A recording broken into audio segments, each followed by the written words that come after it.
بەناوی خوای گەورە سڵاوتان لێبێت بەڕێزان هەرێمی کوردستان بە کۆمەڵی کێشەی یاسایی و سیاسی و ئابووریەوە بەرەو ڕیفراندۆم هەنگاو دەنێت بەشێکیش لە لایەنە سیاسیەکان پێیان وایە ئەو پرۆسەی ئەمڕۆ بەناوی ڕیفراندۆم لە کوردستان بانگشتی بۆ دەکرێت جایە لە پرۆسەی سەربەخۆی بە میوانداریرێک لە بەڕێزان لە ستۆدیۆی سەرەکی هۆشار عەبدوڵڵا ئەندامی پەرلەمانی عێراق هەروە لە ستۆدیۆی هەولێرەوە زانا ڕۆستایی ئەندامی پەرلەمانی عێراق تا و توێیەم پرسە دەکەین لە سەرەتا راپۆرتێک دەبین دواتر لەگەڵ میوانەکانمان درێژە بەم پرسە دەبێت.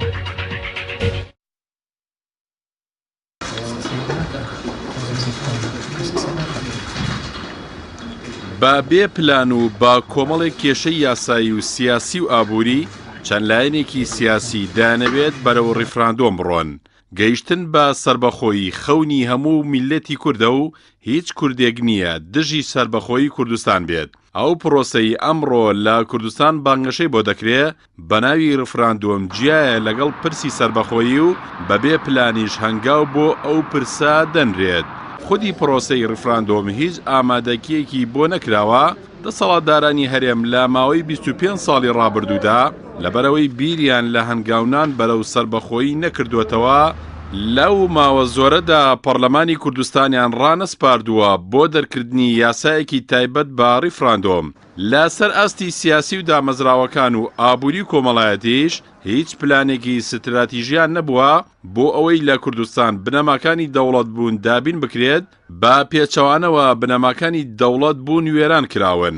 لەسەر ئاستی سیاسی لایەنەکانی کوردستان بوونەتە دووبەرە بەرەیەکیان دەیەوێت ڕیفراندۆم وەک چەکێک بۆ شاردنەوەی گەندەڵی و مانەوە لە حکومڕانی بەکاربێنن بەرەکەی دیکەشیان دەیەوێت بە شێوەیەکی پلان بۆ داڕێژرا و یاسایی و دوور لە موزایدەی سیاسی هەنگاو بەرەو پرۆسەی ڕیفراندۆم و سربەخۆی بنرێت. لە سەر ئاستی دامەزراوەکانیش دوای 10 ساڵ لە حکومڕانی دامەزراوەکان بوونەتە مڵکی تایبەتی حیزب و بە ئارەزوی خۆیان یاریان پێدەکات. تەنانەت حیزب دامەزراوەکانی هەرێمی بە مڵکی تایبەتی خۆی دەبینێت و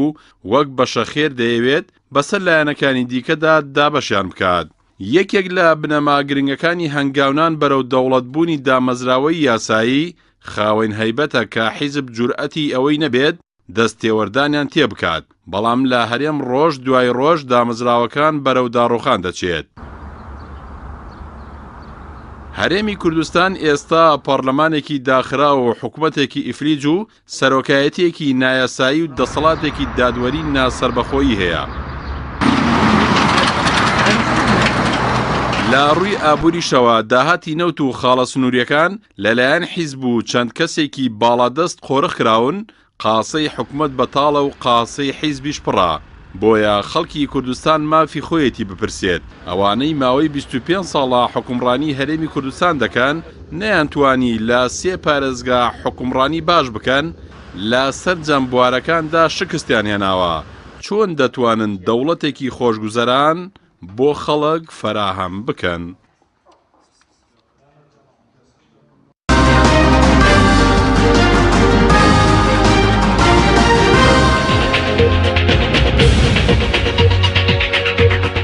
دووبارە سڵاوتان لەبێت بەڕێزان سوپاس بۆ میوانەکانمان بەخێر بێن کاکوشەر سەرتە لە بەڕێستان و دەست پێ بکەین بەخێر بێن سەبارەت بەم پرۆسەی کە ئەمڕۆ لە کوردستان بە ناوی ڕیفراندۆمەوە بانگەشەی بۆ دەکرێت جیاوازە لە مەسەلەی سەربەخۆی ئەگەر جیاوازەکەی لە چیدایە؟ لە ڕاستیە بە تەواوەتی جیاوازە ئەم پرۆسەی ئێستا پرۆسەی ڕیفراندۆم لەو کۆبوونەوە نایاسایی و ناشەرعیەی حوتی حوزەیران کە بارزانی بە سیفەتی سەرۆکی هەرێم کە خۆمان نەزانین ماوەی یاسایەکەی تەواو بۆ حیزب و لایەنە سیاسیەکانی کۆ کردەوە و لەوێدا بڕیاریدا دوور و نزیک پەیوەندی بە سەربەخۆیی نیشتیمانیەوە نییە. لە ڕاستیە سەربەخۆیی نیشتیمانی پرۆسەیەکی ێجگار گەورەتر و فراوانترە لەو پرۆسە حیزبیی کە ئێستا دەسەڵاتی سیاسی بەتایبەت پارتی دیموکراتی کوردستان و هاو ئاوازەکانی ئەیانەوێ وەکو کاڵای سەربەخۆیی یاخود وەکو سەربەخۆیی ئیدعای بکەنەوە بە خەڵکی بفرۆشن. سەربەخۆیی نیشتیمانی لە ڕاستیە یاخود دەوڵەت لە ئەساسا ئامانجەکە بریتیە لە باش بەڕێوەبردن و سەرفرازی نیشتیمانی بۆ تاکەکانی و جۆرێک لە هەویە کە تاچی ئەم دەوڵەتە یاخود تاچی ئەم چوارچێوە سەربەخۆیی هەست بە شانازێکی گەورەتر بکات. لە ڕاستیدا ئەوەی کە ئێستا بەڕێوە ئەچێ بەقەدەر ئەوەی ئەجێندایەکی شخصی و حیزبیە کە دواترە کرێ بینە سەر ئەوەی کە بە مەبەستی چی ئەم مەسەلەی ڕیفراندۆمە جوڵێنراوە کەمتر پەیوەندی بە مەفهومی سەربەخۆیی نیشتیمانیەوە هەیە. سەربەخۆیی نیشتیمانی بریتیە لەوەی تۆ لە ناو نیشتیمانەکەی خۆتە پێش هەموو شتێک اقتصادێکی بە قووەتت هەبێ بۆ ئەوەی کە کاتێک تووشی کێشێگەبی خۆت سەر بە خۆت بی لە ڕووی اقتصادیەوە. سەربەخۆیی نیشتیمانی ئەوەیە کە تۆ ئەمنێکی غذایی ئەو تۆ هەبێ کاتێک کە سنوورەکانت لەسەردا ئەخرێ بتوانی لانی کەم چەند ساڵێک خۆت بژیانی. منە پرسم ئێستا لە کوردستانی عێراق لە پارێزگایەکی وەکو هەولێرە یاخود سلێمانیە یاخود دهۆکە یان هەڵەبجەیە چەند عەمباری هەڵگرتنی گەنممان هەیە یان چەند عەمباری هەڵگرتنی سوتەمەنیمان هەیە. سەربەخۆی نیشتیمانی بریتیە لەوەی تۆ ئەمنی وەتەنیت هەبێ یاخود ئاسایشی نیشتیمانیت هەبێ. ئێمە لە کوردستانی عێراق ئاسایشی ئەشخاصمان هەیە، ئاسایشی ئەحزابمان هەیە، بەڵام شتێکمانە ناوی ئاسایشی نیشتیمانی بێ. سەربەخۆی نیشتیمانی بەمانای بوونی بازاڕی ئازاد. ئێمە لە کوردستانی عێراق بازاڕی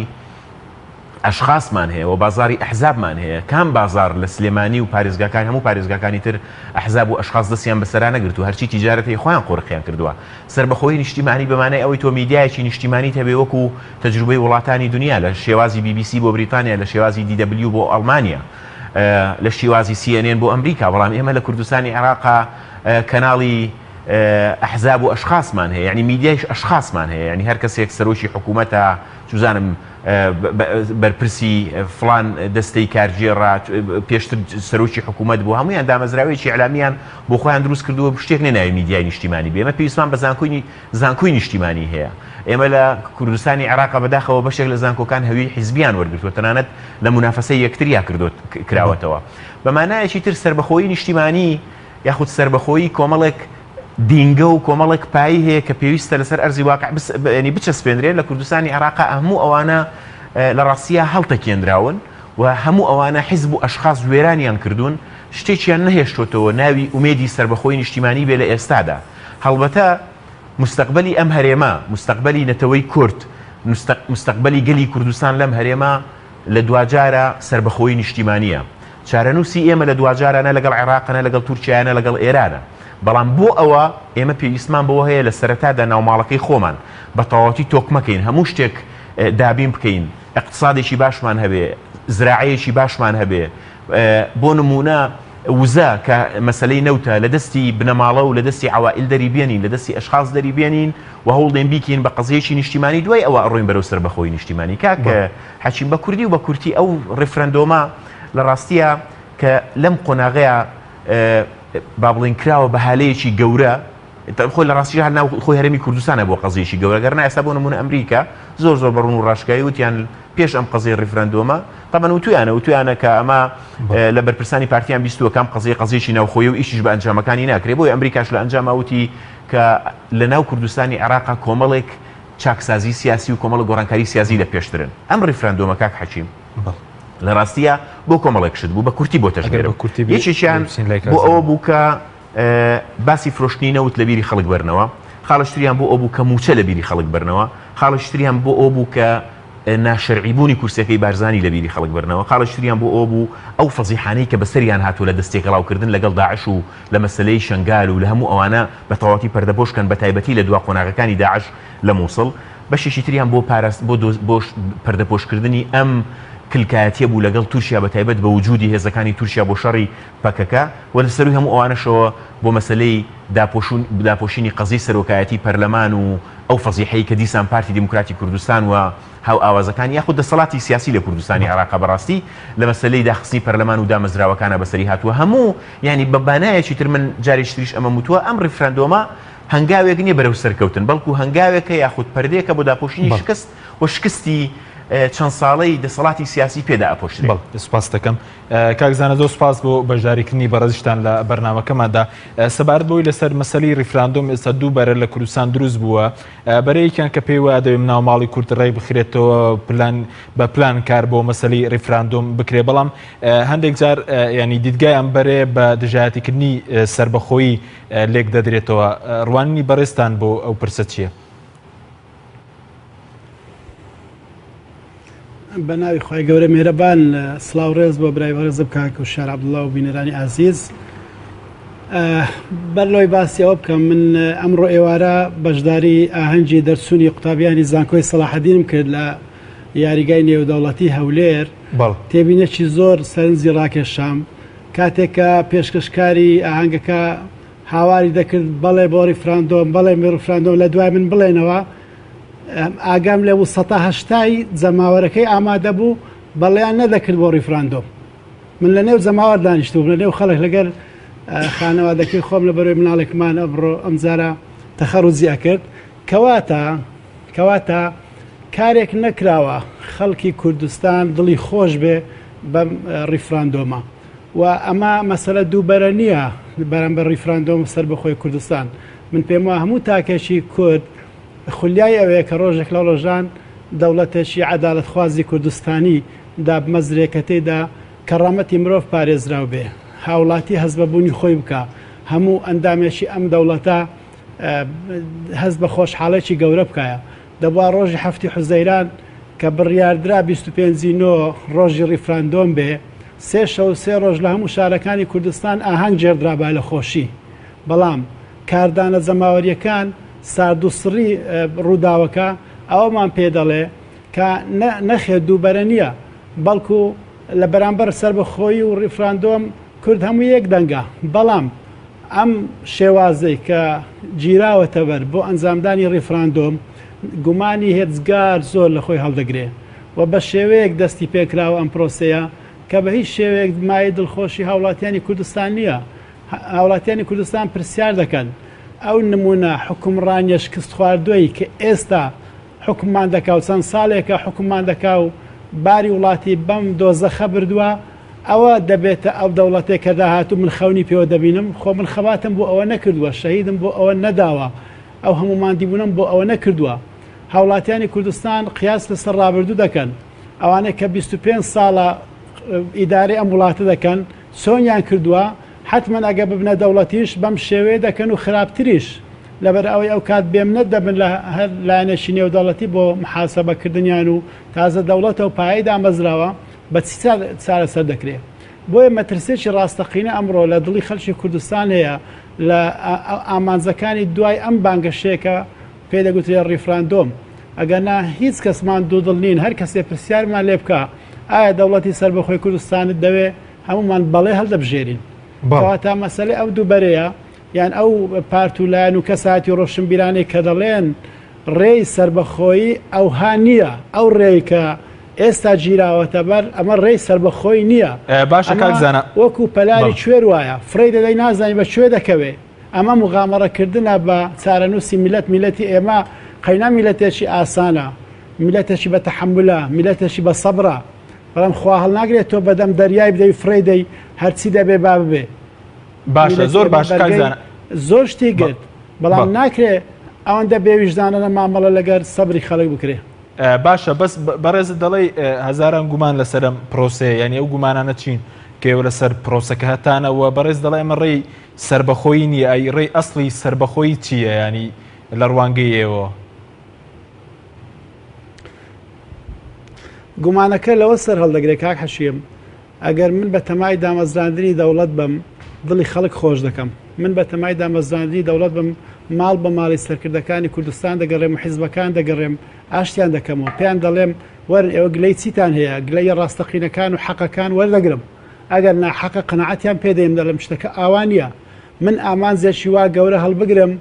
زۆر شتی بچوشی بە قوربان دەکەم ناچم لەسەر پۆستی سەرۆکاتی پەرلەمانیان پۆستێکی تر یان دابشکردنی مەنسەبە حیزبەکان بکەمە گرفت من ئەگە مەبەستم ئەوە بێ کورد ببێتە شتێک ئەوە ڕێگاکە زۆر ئاشکرایە چەندین سنتەر و چەندین مرکزی ئەکادیمی گەورە لە کوردستان شتیان نووسیوە دیڕاسات هەیە ئێمە لێشتی پەرلەمانتارانی کوردستان بۆ نمونەکە من خۆم لە دەستەی باڵام بۆردێکمان هەیە بۆردی مافی چارەنووس چەندین ساڵە ئیش دەکەین چەندین خەڵکی ئەکادیمیمان تێکۆ کردوێتەوە چەندین کۆنفرانسمان بەستووە نەخشە ڕێگامان ئامادە کردووە و تەنانەت هەموو بەڵگەنامە قانونیەکانیشمان حازر کردووە کە ڕێگاکە چۆنە بۆ سەربەخۆیی و بۆ گەیشتن بە مافی چارەی خۆنووسین ڕۆژێک بە دوایندانە نردی برێوەل ئێوە جوهدێکتان سەرف کردووە ئێوە زانیاریەکتان هەیە ئێوە کۆنفرانساتان کردووە سوود لە خیبرێ ئەو خەڵکیەوە گرین ئێوەستان ئامادەکرد با ئیستیفادە لێ بکەین بە بێگەڕانەوە بۆ هیچ بنەمایەکی ئەکادمی و هیچ منطقێکی تێداویان هیچ ئاشتەوایەکی نیشتیمانی بڕیارێکی لەم زۆرە دەدرێت بۆ ئەوەی وەکو مەکسبێکی شخصی بێتە بەر چاو یا مەکسبێکی سیاسی بێتە بەر چاو ئەوانە ئەو گومانەکەەوەمان لێ دەکا بڵێن ئەبێ شتێکی تر لە پەنای ئەم ریفراندۆم هەبێ بۆ ئیحرازکردنی بۆ نمونە ئیحرازکردنی نارە سیاسیەکان بێ یان بۆ ئەوەیە هەندێک جار گومانی خراپ هەندێک جار باشە دەڵێ من استعجل شيئا قبل أوانه عوقب بحرمانه هەر کەسێک پەلە بکا لە بەدەستێنانی شتێک پێشەوەی کاتیات بێ لە دەست دێچێ من دەڵێم ڕەنگە هەڵبژاردننی ئەم تەوقیتە و ئەم شێوازە ئەسڵەم بۆ ئەوەیە کە ڕیفراندۆمەکە سەرکەوتو نەبێ بۆ ئەوە سەرکەوتو نەبێ تاکو بەرامبەر هەندێک خەڵکو هەندێک لایەن بڵێ ئێمە کارەکەمان کرد بەڵام چی بکەین هەر ئەوەندەمان لە دەستات و سەرکەوتو نەبوو ئەگە بمانەوێت سەرکەوتو بێ ڕێگاکە بەم شێوێ نییە و شێوازەکەش بەم شێوێ نییە تەنها پەرلەمانی کوردستان نوێنەری ڕاستەقینەی هاوڵاتیانە حیزبەکان بە هیچ شێوێک ناتوان بڵێن ئێمە نوێنەری خەڵچین بڕیارێکی چارەنووسازی ئاوا تەنها دەبێت لە ناوهۆڵی پەرلەمانی کوردستان بدرێ هەندێک کەس دەرێن ڕیفراندۆم پرۆسێکی ئیداریە قانونی نییە ئەمە ڕیفراندۆم بۆ مافی چارەنووسی ڕیفراندۆم نییە بۆ ئەوەی ئایا مەسەڵەن زمانی دیالکتی بادینی یان سۆرانی بکەینە زمانی ڕسمی کوردی ڕاپرسی نییە بۆ ئەوەی بڵێن ئایا بۆ نمونە هەولێر پایتەختی هەرێمی کوردستان بە یان سلێمانی شتێکی زۆر چارەنووسرە گەورەترە ناکرێت لە ڕێی پەرلەمانەوە دەرنەچێ بەڵێ سوپاس دەکەم دواتە ڕێم و لای بەڕێزت کاکوشەر سەبارەت بۆی کە ئێستا بە تایبەتی کۆمەڵی ئیسلامی وزنەوەی گۆڕان زۆر جەخر لەسەر مەسەرەی ئەوەی یاسامان هەبێ ناوماڵی کورد ڕێک بخرێتەوە پەرلەمان بڕیاری لەسەردا بەڵام قسەک لەسەر ئەوەیە مەسەلەن لە بەرامبەریشدا دەوترێت ئایا کامیان گەورەترین پرۆسەی ریفراندۆمیان پەرلەمان زانی کاکە مەسەلەکە بریتینیە لەوەی کە ئەمە پرۆسەی ریفراندۆمە یاخود پەرلەمان قەزیەکە لەوە گەورەترە قەزیەکە لەوە گەورەترە بەوەی کە ئەمەی ئێستا ڕوئەدا مجازەفەکردنە و یعنی مەترسی خستنە سەر ژیانە لەم هەرێمەیە ئەوەی کە ئێستا ڕوئەدا لە ڕاستیدا جۆرێکە لە سەرکەشیکردن لە پێناوی ئەجێندایەکی شخصی و حیزبیە کە کەس نازانێت نەتیجەکەی وەکو کاکزاناوتی بەکوێ ئەگا لە ڕاستیان بۆ سەربەخۆی هەندێک جاران بۆ سەربەخۆیش ئەزانی بن باز موقفی پێنج لایەن باس بکەم یان چەند لایەنێک باس بکەم بۆ نمونە لە ماوەی ڕابردوودا یعنی مثلا بۆ نمونە موقفی یەکێتی نیشتیمانی کوردستان بە تۆزێ ینی هەڵوەسێ لەسەر بکەین لە ماوەی ڕابردوودا مام جەلال یاخود جەنابی مام جەلال بۆ ناسرا بووە کە بە ڕوون و ڕاشکاوی قسەی لەسەر مەسەلەی سەربەخۆی یاخود دەوڵەتی کوردیە کرد و هەنێک ڕخنەیان لێگرتنێکیش پێیانوە بۆ ئەمە تێڕوانینیشی واقعیە یعنی تەنانەت پێش دروستبوونی بزوتنەوەی گۆڕانیش تەنانەت ئەو کاتی کە من پەیامنێری کورسات بووم لە زیاتر لە کۆبوونەوەیەکە لە زیاتر لە کۆبوونەوەیکی جەماوەریە کاتێک کە باسی ئەو مەسەلەی ئەکرد ئەوت من بەس یەک پرسیار لە ئێوە کەم کاتێک کە ئێمە هەوڵێکی لەو شوێماندا تەنها ئەگەر تورکیا و ئێران سنوورەکانیان داخست ئێمە ئەتوانین چی بکەین لە کاتێک کە ئێمە نەمانتوانیوە تا ئێستا خەیار و تەماتەی ناوخۆی بەرهەم بهێنین تا ئێستا نەمانتوانیوە زراعاتێکی وامان هەبێت کە بتوانین لانی کەم چەند ساڵێک بژین نەگەوەی کە دوومان کسێمان بکەوینە سەرچۆک بۆکەوەی ئێستا ئاگاداری ئێران ئاوەکەی گرتوتەوە ئەم تێڕوانینە واقعیە بەشێک لەو سەرکردایەتی یەکێتی ئێستا لە ڕاستیە ڕێک پێچەوانەی ئەو قەناعەتانەی ئەو سای مام جەلال ئەم بڕیارە ئەدەن ئەچن لە پاڵ پارتیە یاخود لە پاڵ بارزانیە چ بۆ دەستکەوتی حیزبی و شخصی یاخود هەنێکیان بۆ خۆ بە پاڵاوانکردنی نەتەوەیی ئەڕۆن ڕێک زەربە لەو قەناعەتە واقعیانە دەن کە وەخت خۆی بۆ نمونە مام جەلال پێوە ناسراوەتەوە ئێستا بۆچی بزوتنەوەی گۆڕان موقفی بەو شێوەیە ڕوون و ڕاشکاوە موقفی بزوتنەوەی گۆڕان لەبەرەوەی ڕێخری گشتی بزوتنەوەی گۆڕان لە ساڵی 2012 لە نەورۆزی ئەو ساڵەیە بەڕوون و ڕاشکاوی باسی لەوە کردووە کە سەربەخۆیی نیشتیمانی و دەوڵەتی کوردی بە قسە دروست ناکرێت خو دەوڵەتی کوردستانی بە قسە دروست ناکرێت بەڵکو تەلارێکە پێویستە پایەکانی لەسەر ئەرزی واقع بچەسپێنرێ و ئەمە پێویستی بەوە هەیە تۆ یەک دنیا سەربەخۆی ئەوەی کە باسم کرد لە ڕووی اقتصادیەوە لە ڕووی ئەمنیەوە لە ڕووی بازارەوە لە زۆر شتەوە بەرهەم بێنی مەسەلەن موقفی هێزێکی وەکو کۆمەڵی ئیسلامی یاخود کەسێکی وەکو مامۆستا عەلی باپیر بۆچی وا ڕوون و وازەحە لەبەرەوەی لە ڕاستیە ئەزانێ ئەمە جۆرێکە لە تێڕوانینی ناواقعی مجازەفەکردنێکی سیاسیانەی حیزبیانەیە کە ڕەنگە ئەم هەرێمی کوردستانە ببا بەرەو ئاقارێکی خراپ یعنی کاک حەکیم تۆ دیقەت بە لە ئێستاوە چ جۆرە مەترسیەک لەسەر بازاری کوردستان دروست بووە تۆ لە ئەساسا موچە نادەی بە خەڵک نەوتە فرۆشی داهاتێکی زۆر تێ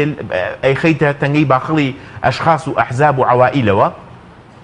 لەولاوە بەم مەترسی دروستەکەی لەسەرەوەی ئێران سنووردا بخە تورکیا سنووردا بخە عێراق سنووردا بخە یعنی هەر تۆ بێنە بەرچاوی خۆت کاکە حەشیم سبەی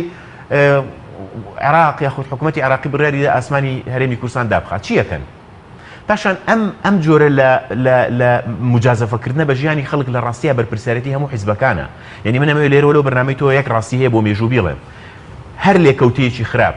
لەم قضیە بکەوێتەوە کە بێگومان ئەوە نامانگەێنێ بەسەر بەخۆی جگە لە مجازەفەیەکی بێمەعنا نەمانگەێنێ بەسەر بەخۆی نە هیچ کەوتم سەر بەخۆیگەیاندنی بەسەر بەخۆی ئەزانی نامانگەێنێ بەسەر بەخۆی چکە سەر بەخۆی وەکو باسم کرد پێویستی بە کۆمەڵێک لەو پایانە هەیە کە هیچی نییە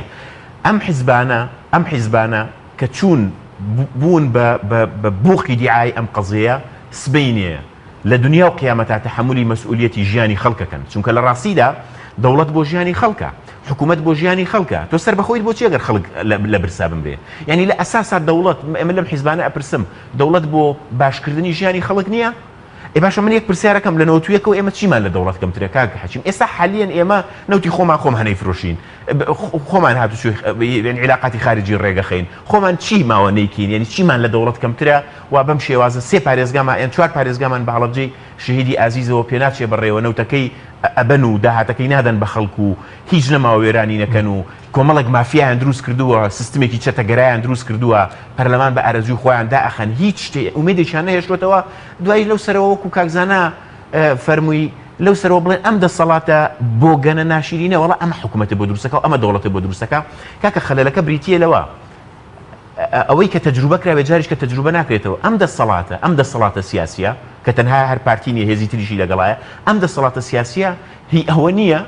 ئەوە نییە کە سیقەی ئەم حکوومەتی ئێستای پێ بکەیت کە حکوومەتی هەرێمە لە چوارچێوەی عراقی فدراڵە چ جای ئەوەی کاک حەچیم بیت دەوڵەتی بیتە دەست تۆ دیقەت بە هێشتا دەوڵەتیان هێشتا یعنی ئێستا هەموو تاکێکی کوردستان بە جوێری هەرچی قوانینی ئاسمانی و زەوی هەیە بۆی هەیە ئەتوانێت بێتە سەر تەلەڤیزیۆن بڵێ کاکە من دژی ڕێفراندۆمم و تەنانەت بۆی هەیە بڵێ من دژی سەربەخۆیشم باشە مافێتی مافوەکو ئینسان مافێتی کەچی لە ئێستاوە هیچ کەسێک نەیوتۆ دژی سەربەخۆیم هیچ کەسێک لە کوردستانە نەیوتۆ دژی دەوڵەتی کوردیم هیچ کەسێک ئەمەی نەکردو بزانە پارتی و یەک کۆمەڵ قائیمە و یەک کۆمەڵ ڕسمیان دروست کردو ناویان ناوە جاشخان و هەمویان ئیتیهام کردوون و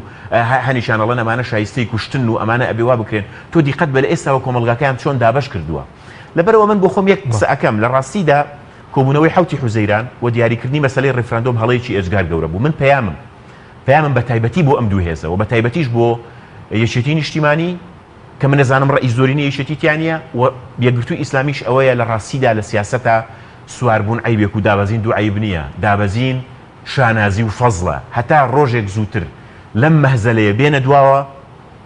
لە ڕاستیە مووقفێکی تاریخی بۆ خان تەسجیلەکەن ئەگەر ناسبەی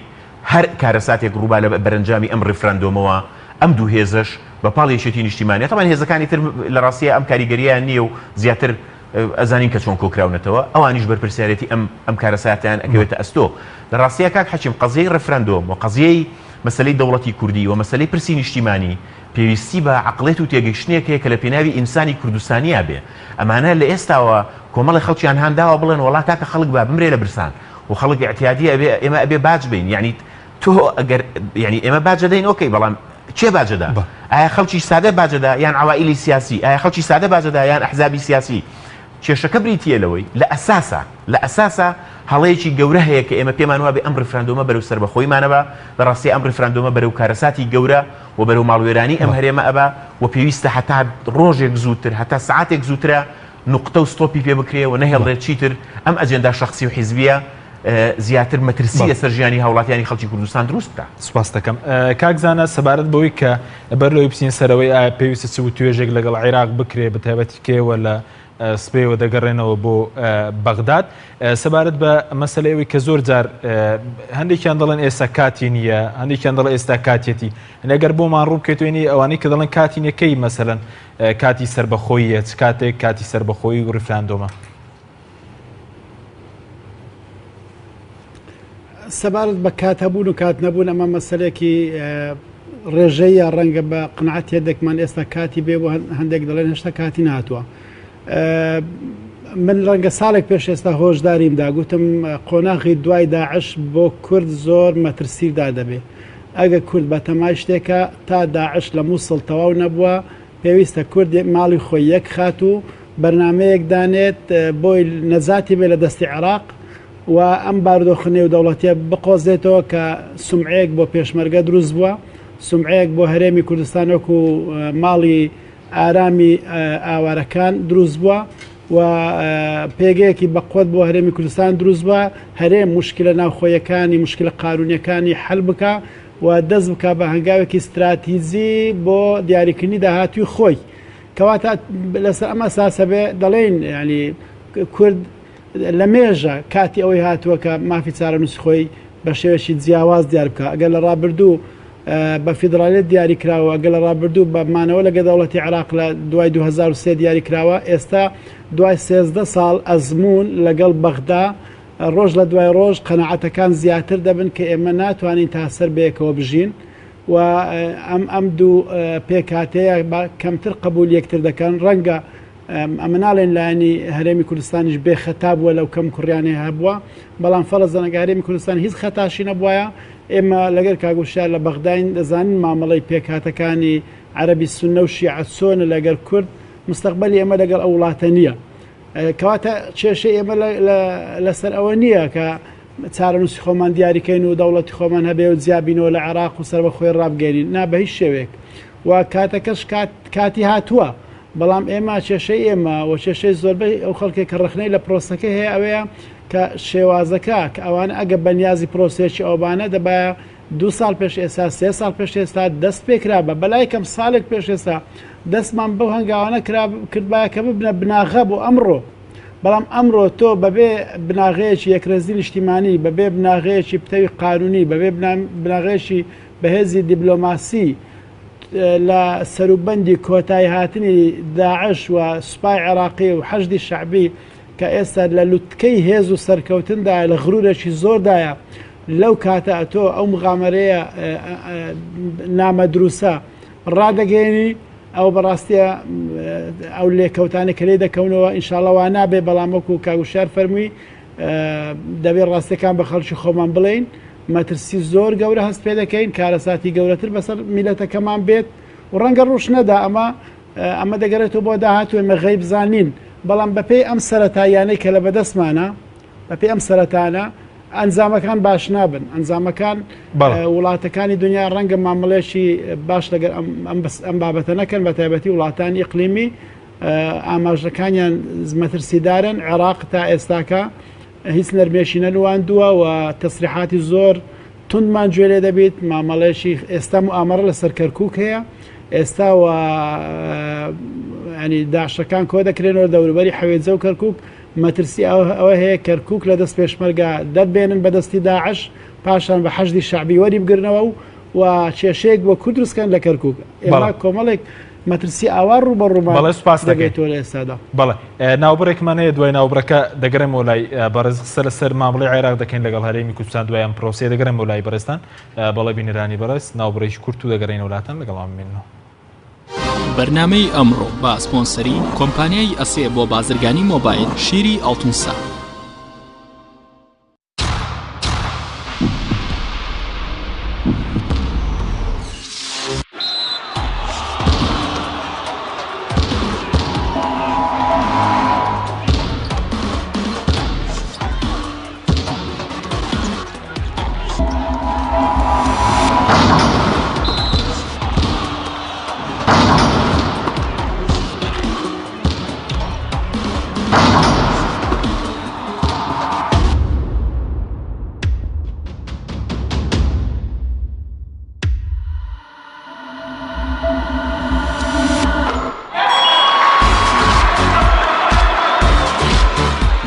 سەرکەوتنە گەورەیە تەنها شیری وشکی ئەڵتونسای تەمێکی ڕاستەقینە و 100% سروشتی نۆشی کەو هەمیشە بە بەهێزی بمێنەرەوە.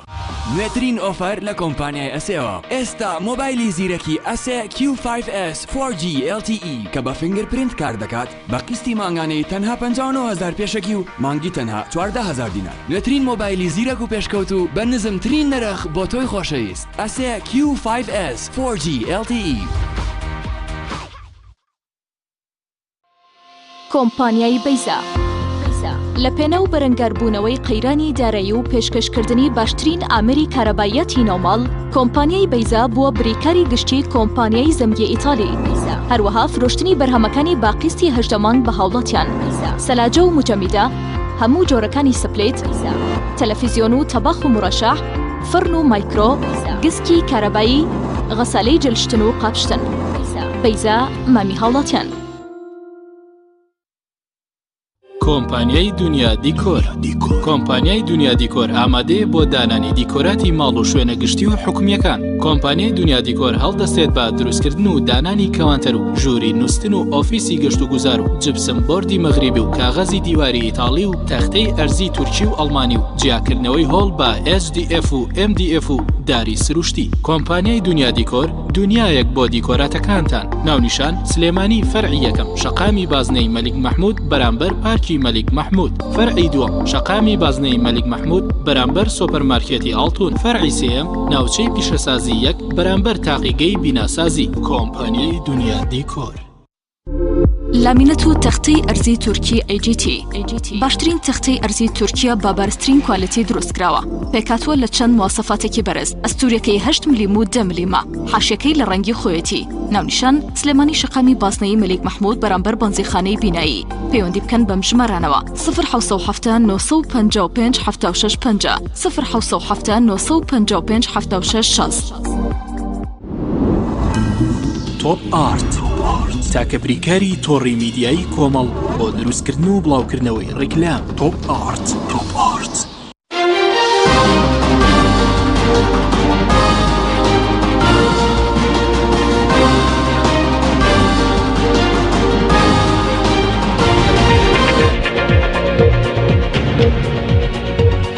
دووبارە سڵاوتان لەبێت بەڕێزان. کاکزانە سەبارەت بە مامەڵەی عێراق لەگەڵ مەسەلەی ڕیفراندۆم وا باش ئێستا هەرێمی کوردستان بەر لە ڕیفراندۆمەکە و توێژێکی ڕاستەقینە لەگەڵ عێراق بکات یاخود هەڵی بگرین بۆ دوای ڕیفراندۆمەکەوەی کە ئێستا باز دەکرێت کە دوای ڕیفراندۆم و توێژی ڕاستەقینە لەگەڵ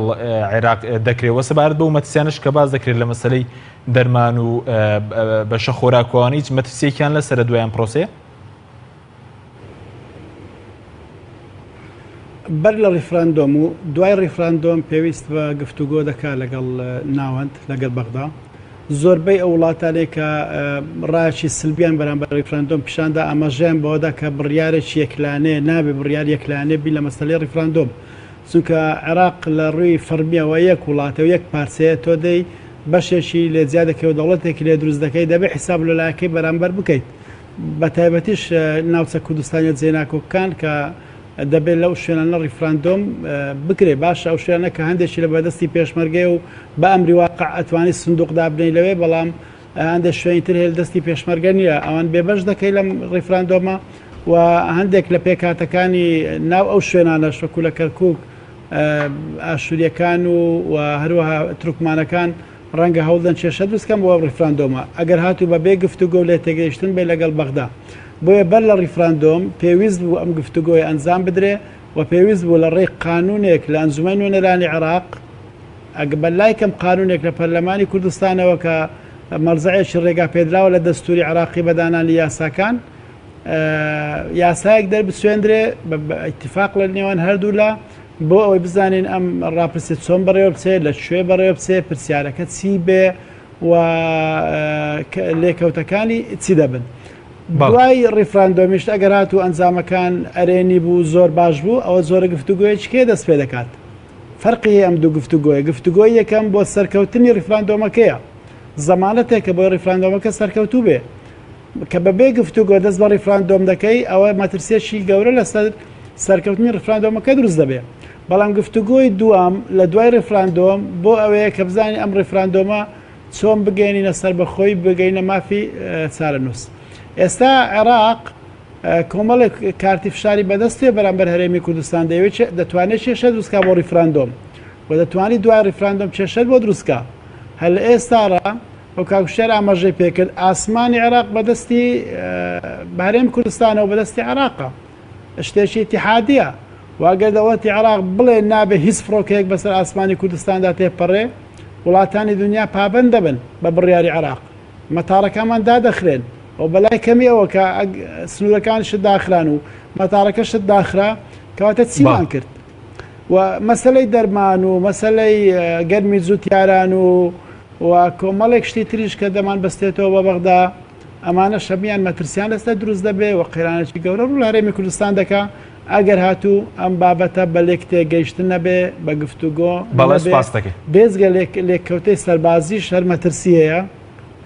ڕوودا. بەڵێ سپاس دەکەم کاکوشە سەبات بووی کە ئێوە لەگەڵ ئەوەی کە نزیک دەبینەوە لە ریفراندۆم ئێوەکو فراکسیۆنەکە هەمووتان دەگەڕێنەوە بۆ بەغداد هەمووتان دەگەڕێنەوە بۆ بەغداد یاخود هەندێکتان ناگەڕێنەوە. خۆی مەفروض بوو بەوەی کە دوای ڕفرەندۆمەکە یەکسەر کوردستان جیا بێتەوە بە ئیدعای هەنێک کەس کە تەمەن بێگومان وانە من 2 مانگ پێش باشە قەناعەتی بەڕێ دەستیوە سەرچاوەوە بڵم 2 مانگ پێش حوتی حوزەیران من وتارێکم نووسیوە بارزانانی ئیشی چی بە ڕفراندۆمە لە ئەساسە بارزانانی ئێوێ جارێشتر بەم ڕفراندۆمە دەستکاتەوە بە مفاوەزات لە عێراقەوە بە قورسایی بگەڕێتەوە عێراق و لە ئێستاوە خەرجی ئیتلافاتە لەبەر ئەوەشە لەبەرەوە لە پێناو مافەکانی کورد ئەزانی کاکەجان کێشەکەوێت جیاوازی هەیە لە هەنێت تێگەشتنا ئێمە لە ئەساسە پێمان وایە ئەم ڕفرەندۆمە لە ئەساسە ئەم ڕفرەندۆمە بۆی ئەڵێن ئەجێندایەکی شخصی و حیزبیە هەموو جارێ لەبەرەوەی بارزانی ئیشی پێیەتی لە ناو خۆیە بۆ خۆ بە پاڵەوانکردن کاک حەچیم بارزانی لە سەرۆکایەتی هەرێمە لەم 10 ساڵە و لەو ساڵانەش کە بەران شەرعی سەرۆکی لەو 8 ساڵی خۆی دوایش کە بۆی درێژکراوەتەوە دوای ئەوەش لە ڕاستیە تۆ شتێکم پێ بڵێ با خەڵکی کوردستان شتێکم پێ بڵێن ئەمە ئینجازە بۆ بارزانی شتێکم با پێ بڵێن جگە لە مەسلەی بڕانی موچە جگە لە مەسلەی کوشتن مەسلەی بودجە پەیوەندی بە حکوومەتەوە کاکەجان مەسلەی فرۆشتین ئەو هەموو کەسە گەزانەوە تو خۆشت کەسا پرسەرم لێکی دڵنیام قەناعەتت ئەزانی کە مەوزوعوانیە دوو مەسلەی کوشتنی ڕۆژنامە نووسان مەسلەی هێنانی هێزی تورکیا مەسلەی تێکدانی عیلاقە لەگەڵ عێراق مەسلەی برسیکردنی خەڵک مەسلەی شنگار یان یەک کۆمەڵ فەزیحەی گەورە گەورەی لەسەر کۆبووتەوە ئەوێ بڵێ من شتێکەکەم ئەمە لە ناوخۆیان بەکاری ئەهێنێ بەڕووی دەرەوەیە لە ڕووی عێراقەوەڵێەوە کاکە من قەزی سەربەخۆیم لە بەردەستایە ئێوەکو تهدید لە دژی عێراق بەکاری بێنێ بۆ ئەوەی جاریش کە بڕاتەوە حیزبەکەی خۆی هی بکاتەگەرنا دڵنیان دەکەم فراکسیۆنی پارتی سبەی پێش ئێمە ئەگەڕێنەوە بۆ بەغا ئەزانی کاک حەچیم ئەمانە بە تایبەتی پارتی دیموکراتی کوردستان لە ڕاستیە هیچ کاتێک بەجددی و نەک بەجددی هەر تەنانەت لە قەناعەتیانە کاریان بۆ مەسلەی سەربەخۆی نیشتیمانی نەکردووە بە دوو دلیلی زۆر قاتع یەکێکیان جناب تەزانی کە 8 ساڵی ڕەبق لە دوای 2005ەوە و شار زێباری وەڵا زیاتر لە 8 ساڵیش بۆ فترەی کە علاوی سەرۆکی حکوومەت بوو و شار زێباری وەزیری خارجیی عێراق بووە وانە یعنی مەلەفی خارجیەی هەموو دەوڵەتی عێراق لای و شار زێباری بووە کە پارتیە و ئەندای مەکتەبی سیاسی ئەو حیزبەیە و نزیشی طبعا عائیلەکەشە ئەمە لەلایەکەی ترەوە لە 2005 و لێگرتنەوەی ئیدارەوە مەلەفی عیلاقات یاخود پەیوەندیەکانی هەرێمی کوردستان هەمووی لە لای فەلاح مستەفا بووە یعنی بەمانایەکی تر پەیوەندی هەرێمی کوردستان و پەیوەندی عێراقیش بەڕووی دەرەوە لە لای پارتی و لە لای نزیکەکانی بارزانی بووە بەڵام معقولە لە کاتێکا کە پرسی ڕفراندۆم ڕائگەیەندرێ یەک دەوڵەت تەنانەت مۆزەمبیقیش ناڵە من لەگەڵتانە ئێ باش ئەمانە چیان کردووە بەڵام دەڵێن دژایەتیشی ناکەن بۆ چۆن دژایەتی ناکرێت کاکە وڵاتێکی کاریگەری دراوسێ وڵاتێکی کاریگەری دراوسێ وڵاتی شترم پێ بڵێ پشتیوانی کردبێ وازە دژایەتیکردنی بەس پشتیوانی کردبێ بیوت بێ وڵا ئەمە زۆر حەقی خوانە بە ئەمانە چیان کردووە بەسەرەن 8 ساڵ وشار زێباری چی کردووە زیاتر لە 8 ساڵ فەلاح مستەفا چی کردووە لە کاتێکە حەزەکەم بزانی لە هەنێ لە سەردەمی ئۆبامایە ئەو پارەی پارتی لە لۆبیستا بەکاری هێنا لە ئیداری ئەمریکیا لە دوای سعودیەوە دووەم نسبەتی پارە و ڕێژەی پارەی بەرز بوو کە سەرفیان کردووە لە ئیداری ئەمریکا بۆ کاریگەری خستن سەر ئیداری ئەمریکا نەتیجەکەی چی بوو ئەزانی ئەمە خاڵی یەکەم خاڵی دووەم وەکو دلیل ئێمە وەکو بزوتنەوەی گۆڕان لە یەکێک لە کۆبوونەوەکانی دوای شەڕی داعشە لە گەڵ بارزانیە وەفدی ئێمە بە ئامادەبوونی ئەحزابیش تەرحیان کردووە کەوتویانە ئێمە با ناوچەی جێناکۆک یاخود ناوچە کوردستانەکان یەکلا بکەینەوە پرۆژەیەکیان تەرح کردووە لە بەردەمیانە وتویانە ئەم پرۆژەیە بۆ شۆک و پرۆژەی متەکامل لەمان هێناوە بۆ ئەوی هەمووی ببێ بەڕێی هەمووان فەرمون وەرن بە ئێمە دەستوری عراق جێبەجێ بکەین مادام ئێمە ئێستا لەو ناوچانە باڵا دەستین وەرن ئێمە مجتەمەعی دەولیش پشتیوانیمانەکاڵێن ئێمە هیچ ناکەین جگە لە جێبەجێکردنی مادەی 140 دەستور فەرمون بە ئێمە ئەم مادەیە جێبەجێ بکەین تەنانەت هەر بیریشیان لێ نەکردەوە تەنانەت هەر ئاوریشیان لێ نەداوە تەنانەت هەر باش بەڵام ئەوەی سابڕێریان داو لە ناوچە جێناکۆکان ڕفراندۆم دەکردنەوە بڕیاریان داویست ئەزانی مەرجنیە لەو ناوچانەیە بۆیان بکرێ بۆشیان بکرێ بە شێوەیەکی هەڵیە پروزێنن چکە لە ئەساسە ئەم ڕفراندۆمە جۆرێکە لە ڕووکەش ڕاستە لە ئێستادا من جاری تریش ئەمە وتۆل بەڕووی دەرەوە ئەڵەن کاکەمە ئیش بە نەتیجەکەی ناکەن بەڕووی ناوخۆیە پڕ بە گەرویان هاوارەکان ئەمە بۆ سەربەخۆییە کێشەکە بریتە لەوەی کاک حەچیم لە ڕاستی ئەگەر خەڵکی کوردستان سیقە بەم طبقە سیاسیە بکە ئەگەر خەڵکی کوردستان سیقە بەم سیستمە کلیپتۆکراسیە چەتەگەراییە بکە بۆ ئەوەی قەدەری یاخود چارەنووسی ئەم میلەتە و دەوڵەتی باتە دەست ئەزانی وەکو چی وایە وەکو هەوایە من یاخود یەکێک ئەم مۆبایلی لێ تۆ دزیبێ ئەوەی کە لە بەردەستایە ڕۆژێکی کە بێتەوە تۆ پێی بڵێ فەرمو ئەوە جزدانەکەشم هەر بە پێو بسپێرم، یعنی کەسێک لەم حکوومەتی هەرێمی کوردستانەیە لە چوارچەوەی ئەم هەرێمەیە داهاتەکەی دزی بێم وڵاتەکەی وێران کردبێ هەموو شتێکی کردبێ هی ئەوە نییە تۆسیقی ئەوەی پێ بکەی مافی چارەنووسی خۆت یاخود هی ئەوە نیە تۆسیقی پێ بکەیت بڵێ فەرمووەرە تۆ دەوڵەتم بۆ دروستکە. خەلەلەکە بریتە لە شتێکی تر، خەلەلەکە بریتە لەوەی ئێمە ئەو مێژووی کە هەمان لەنەوە تویەکەوە تا ئێستا مێژوویەکی ئەوەندە تاریکە کە هیچ کاتێک ئەمانە نابێ هەر ئەسڵەن خۆیان نەبڕووی ئەوەیان بێ بڵێن وڵا ئێمە دەوڵەتان بۆ دروستەکەین. یعنی تۆ دیقەت بە ئێستا ئەو خاڵەی کە سەرەتا باسم کرد کە ئەو هەموو پارەیان سرف کردووە، ئەو هەموو علاقاتیان لە بەردەستا بووە، وەزارەتی خارجی عێراقیان لە بەردەستا بووە، علاقاتی ئێران لە بەردەستا بووە کە چی نەیانتوانیوە کاریگەری بخەنە سەر دەوڵەتێک کە بە ئیجابی تەمان واز لەوە بێنە کۆمەڵێک بازرگانی سیاسی ئەوانەی کە بۆ پارەپەیاکردن ئەڵێن بارزانی علاقاتی لەگەڵ وڵاتان هەیە و بارزانی خەڵکی ناسیوە زۆر باشە ئەمە جۆرێکە لە کاسبیکردن ئەمە جۆرێکە لە کاسبیکردن پشتگیری ناکەن بەڵام دژایەتیشی ناکەن ئەوەش هەیە ئەوەش ئەزانی کاکە مەسەلەی دژاتیکردن پێم بڵێ تۆ چییە؟ یعنی مەسەلەن ئەوانەی کە ئەمریکا سەبوون مناوان دەڵێن ئەمریکا وڵاتانی ئەمریکا زای بۆ لەگەڵی دانی ئەمریکا ڕێگەیاندووە کە لەگەڵ یانە ئەمریکا بۆ معلوماتت ئەمریکا خارجی ئەمریکا ئێمە وەکو بزوتنەوەی گۆڕان چیمان وتووە خارجی ئەمریکا نەفسیش دەڵێ ئێمە وەکو بزوتنەوەی گۆڕان ئەڵێن ئەولەویەت چارەسەرکردنی کێشە سیاسی و ناوخۆیەکانی هەرێمی کوردستانە کێشە اقتصادیەکانە خارجی ئەمریکاش نەفسیش دەڵێ وەجیالەوە کاک حەشیم تۆ ئەو وڵاتانی کە کاریگەرن لەم مەنتیقەیە ئێرانە ڕایگەیانووە، تورکیا ڕایگەیاندووە، عێراقیش ڕایگەیانووە، ئێمە سبەینەیە کە ئەڕۆینەوە لە بەردەمی ئەوەیان کە ئایا پەرلەمانی عێراق و کوتلە سیاسیەکان ئەیانەوێت چ بڕیارێک یاخود چی کورتیبێ من بۆ خۆم پێم وایە کوتلە سیاسیەکان و هێزە سیاسیەکان لە عێراقا بەم شێوازە بێدەنگ نابن بۆ ئێمە دوو مەوزوعە لە ڕاستیە بۆ ئێمە قەزەی سەربەخۆیی نیشتیمانی حەقێکی مەشروعە ئێمە لەگەڵ یاین و ڕێگە نادەین هیچ کەسێک دژایەتی بکە بەداخەوە بەو ئەجێندا حیزبی و شەخصیە ئەمە لێدانە لە سەربەخۆیی نیشتیمانی سەربەخۆیی نیشتیمانی بە هاتوو هاوار ناکرێت خۆزگە ئێمە هەموو پایەکانمان هەموو پایەکانی دەوڵەتمان دروستە کرد دوایی بێ ئەوەی ئاور لە هەر کەسێ بینەوە و گوێ لە هیچ لایەنێ بگرین بڵێن ئەوە ئێمە دەوڵەتی خۆمان ڕائگەیەنین بەڵام سەربەخۆمان پایەکانی دەوڵەت ڕەنگە هیچ کاتێک خەڵک لەی وڵاتێک پێی نەگەشت بێ ئەوەی کە بەرەو سەربەخۆی هەموو شتێک حازر بێت نەخێوانیە ئەزانی بۆ چکە تۆ پێتەڵم سیستمێکی سیاسی چەتەگەراتەیە دەسەڵاتێکت هەیە تۆ لە ئێستا هێشتا ڕاپرسیەکە نەکراوە یەک کۆمەڵ خەڵکی تەخوین کردووە تا ینی وایان کردووە نظامێکی پۆلیسیان دروست کردووە کۆمەلگەکان کردووە بە دوولەتەوە هیچ پایەک نییە بەڵکو ئومێدێکیش نییە بۆی ئەمانە ئەم جەماعەتە ئەمەی کە ئێستا خۆیان کردو بە کەواسووری بەرلەشکریان هەڵگری مەشغەڵی سەربەخۆیی و مەسەلەی دەوڵەت و ڕێفرەندۆم هیچ ئومێدێکیان تیانی ئەوانە بتوانن دەوڵەتی مەدەنی یاخود دەوڵەتی هاوڵاتی دابمەزرێن. سپاس دەکەم کاکزانە ئەگەر بگەڕێم و لای بەڕێز کاتشمان کەمەوە سەبارەت بەوەی کە هیچ مەترسیەکەیە لەلایەن عێراقەوە دوای و مەسەلەیە بە تایبەتی دوای دانیشتەکانی پەرلەمانی عێراق کاردانەوە هەبێ وە کۆمەڵێک بڕیار بکرێت لە پەرلەمانی عێراق؟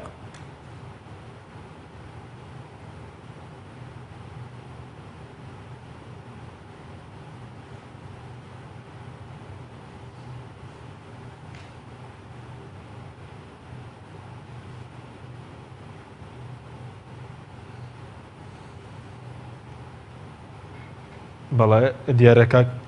بەڵێ دواتر دەگەڕێم و لای بەڕێز زانە کاکوشەر سەبارەت بە مەسەلەی ئەوەی کە پێشتر لە 2005 خەڵکی کوردستان لە سەدا 98 زیاتر دەنگیان بە مەسەلەی سەربەخۆیداوە ئەگەرم جارە ڕێژەکە ئەگەر کرادا بەزێت نیشانەی شکست نییە بۆ ئەم پرۆسەیە؟ بێگومان نیشانەی شکستە خۆ کاتە چیان کردیان ئەو کاتە چوون کردیان بە کاسبیەک و کاسبیان پێوە کرد و کۆمەڵێک پۆست و پایان وەرگرت یعنی ئەوەی کتێبەکەی پۆڵ بریمەر بخوێنێتەوە تێگە ئەم قیادیانەی کورد کە ڕۆشون بووەوێ ئامانجیان بریتی بۆ لە چی ینی ئامانجیان بریتی بۆ لەوەی یەکە لە یەکەم دانیشتنە باس لەوە کاکە ئەوان ترسیەوەی هەبوو داوای کەرکووک و ئۆمەنتیقانە بکەن کە چیوان داوایان کردو پێویستمان بە پارەیە بۆ موچەخۆران وەیە کۆمەڵ بندیواریان دروست کردو بۆی پارەی زیاتر لە بودجەی عێراقی ئەوسا ببن کە بە پارێکی مۆڵیان وەرگرتووە. کاک حەکیم کێشەکە بریتیە لەوەی خەڵکی کوردستان ئێستا زۆر وشیارە یعنی خەڵکی کوردستان لەوە وشیارترە ئێستا کە تێنەگا ئەم جەماعەتە لە ڕاستیە ئەهلی ئەوە نین کە خەڵستیقی خۆیان بات. سپاس دەکەم کاکزانە بگەڕم و لای بەڕێز سەبارەت بە مەترسیەکان و کاردانەوەکانی عێراق پێشبین دەکرێت دوایە ڕژانیە مەسەرێ بە تایبەتی لەناو پەرلەمانی عێراق کاردانەوەی نەرێنی بە دوای خۆی دابێنێت؟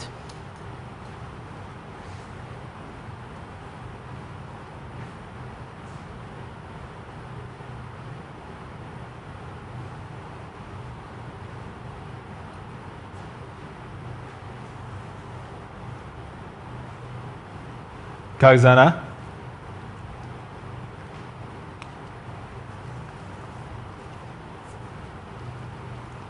بەڵێ کاکزاناگە گوێت لە پرسیارەکەمان بێ سەبارەت بە مەسلەی گەڕانەوەی پەرلەمانتارانی کورد بۆ بەغداد.